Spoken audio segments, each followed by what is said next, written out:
94 ప్రత్యక్ష రాజకీయాల్లోకి రావటం, నందిగామ నియోజకవర్గం చందలపాడులో కబడ్డీ పోటీలు, వాలీబాల్ పోటీలు,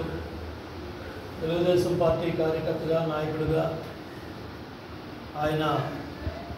1982 అన్న నందమూరి తారక రామారావు గారు పార్టీ పెట్టినప్పుడు న్యూ ఎమ్మెల్యే కార్పొరేషన్ ప్రస్థానం నుంచి 94 శాసనసభ్యుడిగా నందిగామ నియోజకవర్గంలో పోటీ చేసే వరకు ఒక కార్యకర్తగా, నాయకుడిగా పనిచేశారు. 94 శాసనసభ్యుడు అయిన తర్వాత ఆ రోజు నాగార్జున సాగర్ కాలువల మీద చివరి ప్రాంతాలకు నీళ్ళు వెళ్ళాలని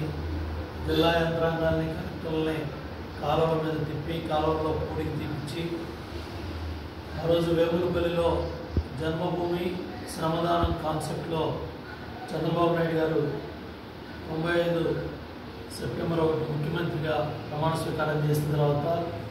మొట్టమొదటిగా నందిగామ నియోజకవర్గానికి వేములపల్లిలో శ్రమదానానికి వచ్చారు. జన్మభూమి కార్యక్రమాలకు వచ్చారు. ఆయన నాయకత్వంలో మరి విద్యాశాఖ మంత్రిగా కూడా రమణ గారు పనిచేశారు. అదేవిధంగా రమణ గారు మరణానంతరం శాసనసభ్యుడిగా, మంత్రిగా నందిగామ మైలవరంలో నియోజకవర్గంలో పనిచేశారంటే దానికి కారణం దేవినేని వెంకటరమణ గారు చేసిన పునాది. ఆ రోజు ఎన్టీ రామారావు గారు ప్రోత్సహించి రామారావు గారు రమణ గారికి సీట్ ఇవ్వటం, చంద్రబాబు నాయుడు గారు మంత్రిగా, విద్యాశాఖ మంత్రిగా ముందుకు తీసుకెళ్ళటం, ఇవన్నీ కూడా రమణ గారు నందిగామ నియోజకవర్గంలో తంగిరాల ప్రభాకర్ రావు లాంటి సీనియర్ అడ్వకేట్ని, ముఖ్య నాయకుడిని ప్రోత్సహించడం,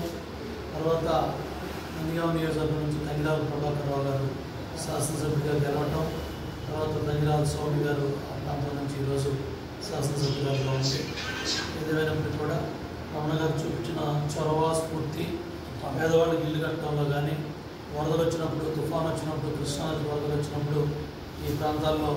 చేసిన సేవలు కానీ ఇవన్నీ కూడా ఈరోజు కూడా కార్యకర్తలు, నాయకులు, కార్యక్రమాలు వీళ్ళందరూ కూడా ఆయనతో పనిచేసిన వాళ్ళు అందరూ